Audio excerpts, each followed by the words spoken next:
उस दिन शाम को 5 बजे ही संजीव ऑफिस से वापस आ गया था। लिफ्ट से ऊपर जाकर उसने अपार्टमेंट की घंटी बजाई तो रोज की तरह दरवाज़ा नहीं खुला। वो बाहर खड़ा इंतज़ार करता रहा। फिर दूसरी और तीसरी बार भी बजाई, तब भी दरवाज़ा वैसे ही बंद रहा। तब उसे लगा कि उसके पापा कहीं चले तो नहीं गए। यदि वो भीतर होते तो फौरन दरवाज़ा खोलते, लेकिन उन्हें मालूम भी तो नहीं था कि इस समय वो आ जाएगा, वरना वो बाहर नहीं जाते। उसने अपने पिता रविंद्र बाबू को कॉल किया। हेलो पापा, कहाँ हैं आप? रविंद्र बाबू नुक्कड़ वाली स्नैक्स की दुकान में खड़े समोसे खा रहे थे। उन्होंने सोचा कि संजीव ऑफिस से फ़ोन कर रहा है, इसीलिए इत्मीनान से बोले, संजीव, कहो किस लिए फ़ोन किया? यदि वो जानते कि संजीव घर के बाहर खड़ा है तो इस तरह शांति से बात न करते। उनकी आवाज़ में घबराहट घुली होती। घर पहुंचने के लिए बेताब हो जाते। संजीव ने कहा, आप कहाँ हैं? मैं इस गली की स्नैक्स वाली दुकान में समोसे खा रहा हूँ। तुम दोनों के लिए भी लेता आऊँगा। उनकी आवाज़ में वही शांति बरकरार थी।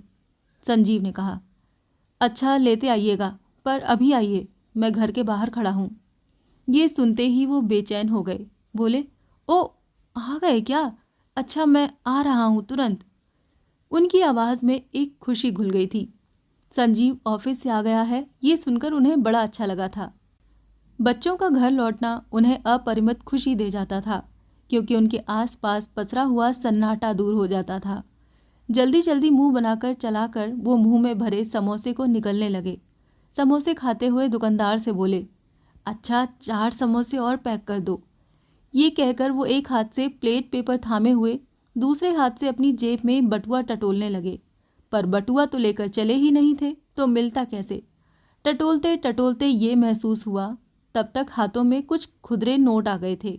उन्हें उंगलियों में थामकर दुकानदार की ओर बढ़ाते हुए बोले, लो भाई, पैसे ले लो, मैं बटुआ तो घर पर ही भूल गया। दुकानदार ने नोट थामते हुए कहा, कोई बात नहीं थी, पैसे फिर मिल जाते। रविंद्र बाबू लगभग हर रोज इसी स्नैक्स की दुकान पर आते और कुछ कुछ खाते। इसी से दुकानदार उन्हें पहचानता था। शाम के 4 बजते ही उन्हें खाने से अधिक बाहर निकलने की इच्छा जोर मारती। बाहर आकर लोगों को चलते फिरते आते जाते देखते तो उन्हें लगता कि उनकी नसों में भी खून दौड़ रहा है। तब अपने हिस्से के अकेलेपन में निष्क्रिय हुआ दिमाग पूरी तरह सक्रिय हो उठता। तरह तरह के ख्याल दिल की धड़कनों के साथ गुथ जाते और वो पूरी जिजीविषा से भर उठते। रविंद्र बाबू ने पेपर प्लेट डस्टबिन के हवाले किया, पेपर नैपकिन से हाथ पोंछते हुए समोसों का पैकेट उठाया और चल दिए। 4 कदम चले होंगे तो मुंह में बसे स्वाद ने याद दिलाया कि वो पानी पीना तो भूल ही गए। सोचा कि चलो कोई बात नहीं, घर जाकर ही पी लेंगे। अभी बेचारा संजीव घर के बाहर खड़ा होगा थका मांदा। ये स्थिति बड़ी खराब होती है कि घर पहुंचो और घर में ताला बंद, पास में चाबी नहीं। संजीव ने एक चाबी सुरुचि को दे रखी थी और दूसरी वो खुद रखता था। सुरुचि ऑफिस से उसके पहले ही घर पहुंच जाती थी, अतः चाबी उसके पास रहनी चाहिए थी कि उसे इंतजार न करना पड़े। अभी पापा के आने पर उसने अपने वाली चाबी पापा को दे दी। रविंद्र बाबू वहां पहुंचे तो देखा कि संजीव बैग लिए खड़ा है। उन्होंने अपनी जेब टटोल कर चाबी निकाली। संजीव ने चाबी उनके हाथ से ले ली, क्योंकि वो जानता था कि उन्हें चाबी के होल में घुमाने में समय लगेगा। उन्हें डबल लॉक वाले डोर खोलने की आदत नहीं थी। दरवाज़ा खोलकर संजीव ने अपना बैग सोफे पर डाला और बैठ गया। रविंद्र बाबू ममता भरी आंखों से उसे देखते हुए सोच रहे थे कि बेचारे बच्चे 12-12 घंटे बहुराष्ट्रीय कंपनियों में खटते हैं, तब जाकर एक मोटी पगार घर में आती है। इन्हीं रुपयों से सब कुछ होता है, नहीं तो शहर में एक कोठरी भी ना हो पाए। उन्होंने पूछा, चाय पियोगे? बना दूं? संजीव ने कहा, नहीं, कॉफ़ी पीकर आया हूँ ऑफिस से, और आपसे मैं चाय बनवा कर पीऊँगा। फिर थोड़ी देर बाद बोला, सुरुचि अब आती ही होगी, वो तो बनाएगी ही। करीब घंटे भर बाद सुरुचि आई। वो भी संजीव की ही तरह थकी हुई थी। आते ही अपने कमरे में लगे वॉशरूम में हाथ मुंह धोने चली गई। फिर चाय बनाकर एक एक कप संजीव और रविंद्र बाबू के सामने रख दी और अपना कप हाथ में लेकर टीवी धीमी आवाज़ में खोलकर बैठ गई। संजीव लैपटॉप पर व्यस्त हो गया। रविंद्र बाबू ने टोका, अब तुम्हें ऑफिस में कम काम था कि यहाँ आकर भी लैपटॉप में सिर खपाने लगे? संजीव ने कहा। पापा, आप नहीं समझिएगा, इससे कितनी सारी बातें हल हो जाती हैं, सारा काम ही हो जाता है इससे। ये सुनकर रविंद्र बाबू कुछ प्रशंसा और अचरज भरी दृष्टि से उसे देखने लगे। सुरुचि को शायद टीवी के प्रोग्राम अच्छे नहीं लग रहे थे। वो अपने कमरे में उठकर चली गई। यही दृश्य हर शाम का हुआ करता था और सवेरे का बिल्कुल इससे उल्टा। 9 बजते बजते संजीव और सुरुचि दोनों ही ऑफिस के लिए निकल जाते थे। तब घर में वो ही अकेले बच जाते, पिंजरे में बंद मैना की तरह छटपटाने लगते। कभी पेपर पढ़ते, कभी कोई पत्रिका उलटते, तो कभी टीवी ऑन करते। इन सब से जब ऊबते तो सो जाते। यहाँ किसी से उनकी जान पहचान न थी, न अपना कोई दोस्त ही था कि उसके यहाँ बैठकर कुछ वक्त गुजार लेते। उन्हें अपने बेटे के पास आए हुए 1 महीना हो गया था। एक नई दिनचर्या से उन्हें गुजरना पड़ रहा था। ऐसा न था कि वो कभी अपना घर शहर छोड़कर बाहर नहीं रहे।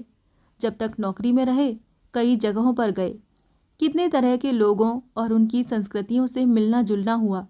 पर तब की बात और थी। एक पूरा परिवार था, पत्नी, छोटे छोटे बच्चे। दफ्तर से आते तो अपने को सबसे घिरा हुआ पाते, चारों ओर चहल पहल का माहौल। अब वो बात न थी। अब उनकी पत्नी गुजर चुकी थी और साथ साथ एक लंबा वक्त भी। सदा बदलती रहने वाली दुनिया ने इतना बदल दिया था उनकी जिंदगी को। पहली बार जब वो इस महानगर में आए तो उन्हें अजीब लगा था कि यहाँ तो सारे दिन दरवाज़ा बंद रहता है। कई कई घंटे एकांत में बिताते हुए वो एक इंसान का चेहरा देखने को तरस जाते। जिस रात को वो आए, उसके सवेरे आपस में कुछ बातचीत भी न हुई और बेटा बहू दफ्तर चले गए तो वो बेचैन होने लगे कि तभी दरवाजे की घंटी बजी। वो खुश हुए कि चलो कोई आया, शायद पड़ोसी हो। पर पड़ोसी क्या दूसरे लोग में रहते थे? उनके फ्लैट भी दिन दिन भर बंद रहते। शाम को मियाँ बीवी थके मांदे लौटते तो बंद घर खुलता। उन्हें ये सब नहीं मालूम था। तभी सोच बैठे कि पड़ोसी आया होगा। खुश होकर दरवाज़ा खोला था उन्होंने। सामने खड़ा था नेपाली रसोइया। उन्हें याद आया कि जाते जाते सुरुचि बोल गई थी, पापा जी, नेपाली खाना बनाने आएगा, जो मर्जी हो बनवा लीजिएगा, वो चाय कॉफ़ी भी बना देगा। नेपाली को देखकर वो मुस्कुरा उठे, बोले, तो तुम प्रीतम हो? हाँ साहब, उसने कहा था। ठीक है, आओ, मुझे सुरुचि ने तुम्हारे बारे में बताया था। आप भैया के पापा हो ना? हाँ, मुझे मालूम है, भाभी जी बोला था कि आप आएगा। वो पूरे अधिकार के साथ भीतर चला आया और उनकी ओर घूमकर बोला, क्या खाओगे आप? जो रोज़ बनाते हो वही बना दो, रविंद्र बाबू बोले। इतना सुनते ही वो अपने काम में मशगूल हो गया। वो पास ही सोफे पर बैठे हुए सिंक से पानी निकलने की आवाज़, कढ़ाई में सब्जी छौंके जाने की छनक, प्रेशर कुकर की सीटी, कढ़ाई और छलनी की आपसी ठनर मनर सुनते रहे। मुश्किल से 20 मिनट बीते होंगे कि नेपाली ने सारा खाना तैयार करके टेबल पर लगा दिया। उसके बाद बाहर जाते हुए बोला, दरवाज़ा बंद कर लो साहब। रविंद्र बाबू उसके काम की तेज़ी को देखकर अवाक हो गए थे। भला इतनी जल्दी खाना कैसे बन गया? वो जितना चकराए उतना ही उदास भी हुए उसे बाहर निकलते देखकर। वो सिटकिनी खोलकर चला गया था और वो पीछे उसकी पीठ निहारते रह गए थे। वो आया भी और चला भी गया। क्या बनाया होगा उसने? डाइनिंग टेबल पर लगे कैसरोल्स को उन्होंने खोल खोल कर देखा था। पूरा उत्तर भारतीय खाना था, एक भी आइटम कम नहीं। चावल, दाल, सब्जी के साथ सलाद, चटनी तक बनाकर रख दी थी उसने।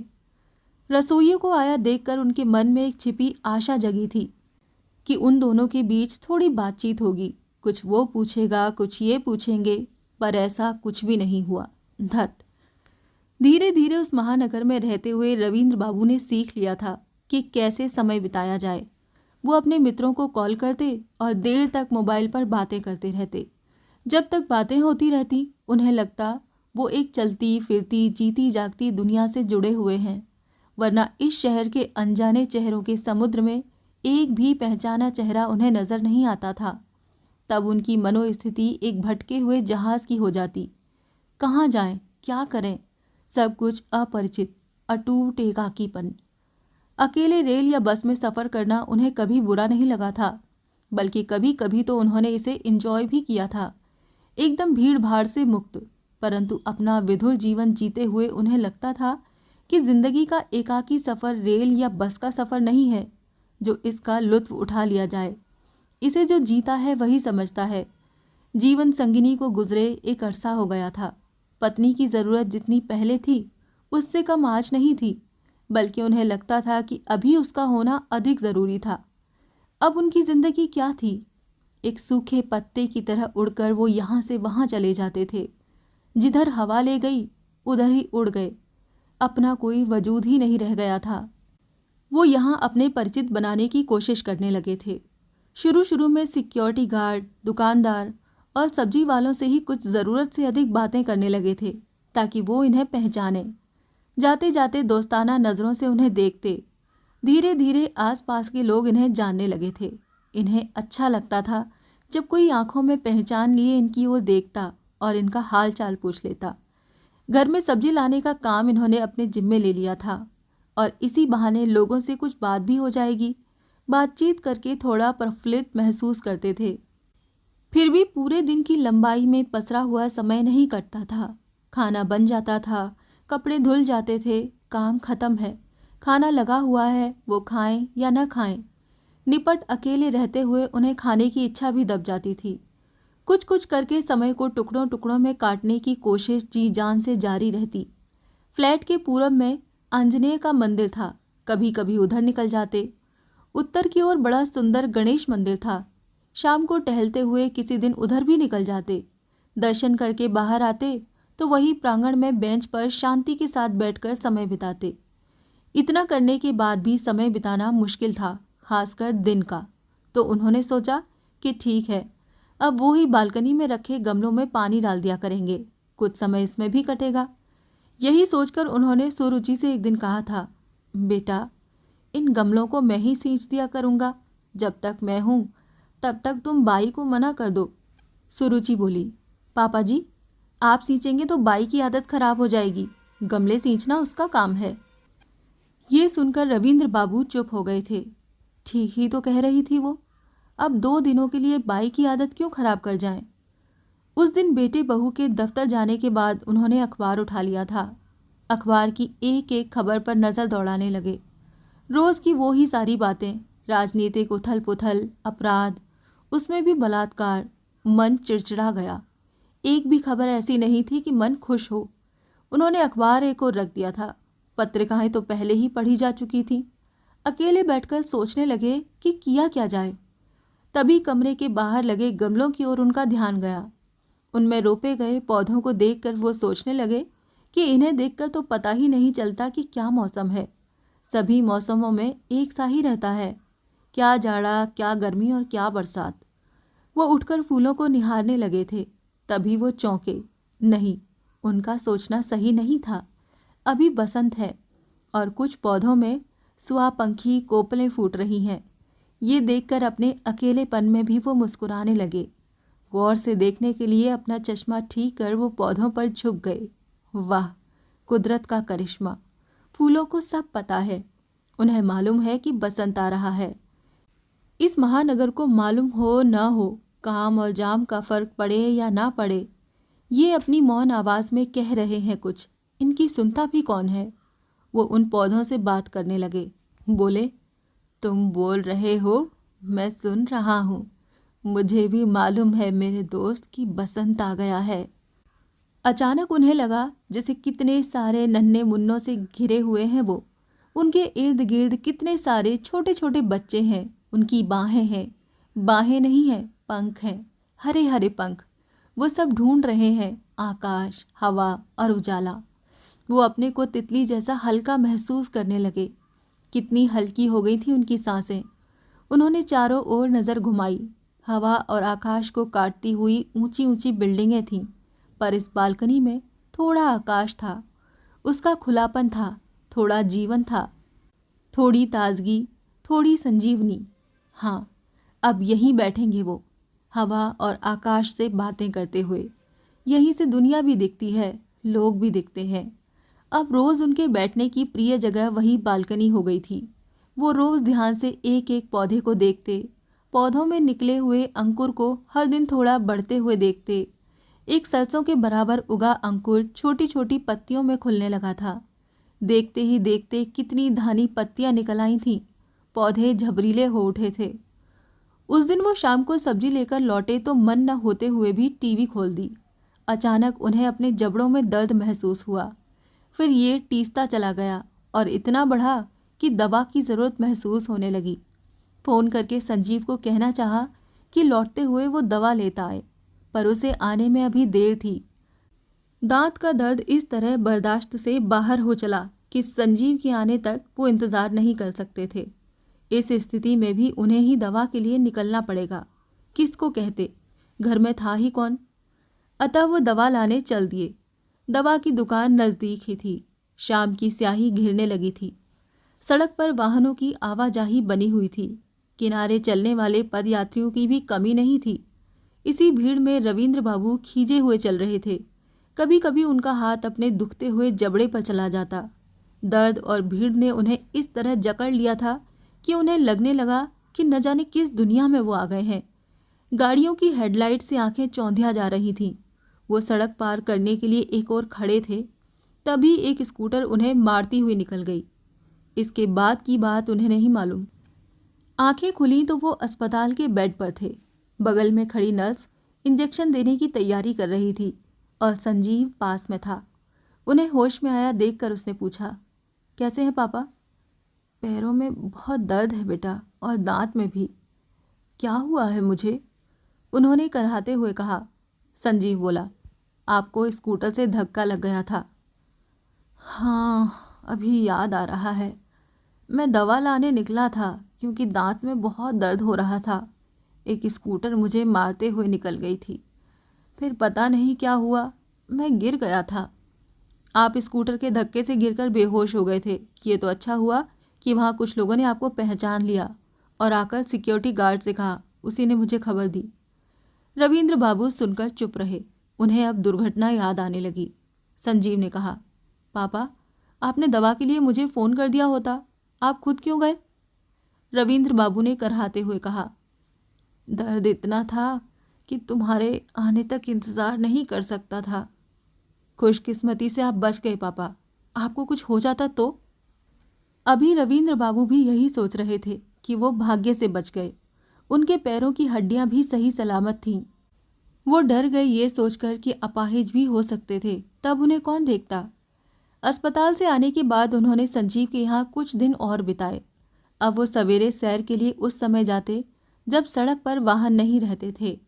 दुर्घटना के डर से बाहर न निकलते, ये भी संभव न था।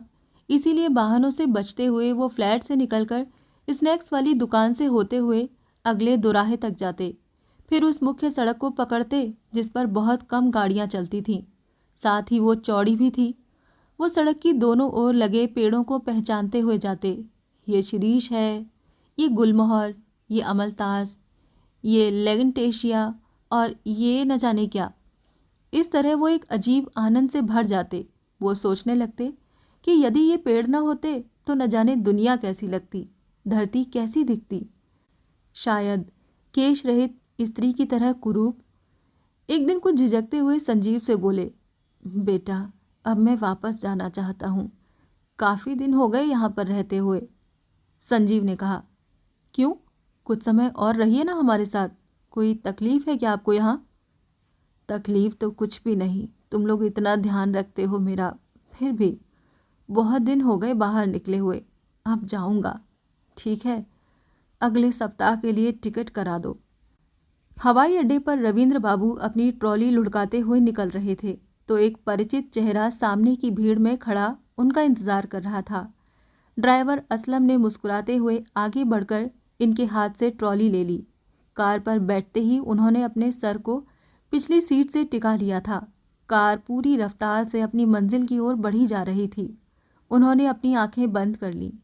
कार शहर से गुजरती हुई अपने गंतव्य की ओर मुड़ गई, जो 2.5 घंटे की दूरी पर स्थित था।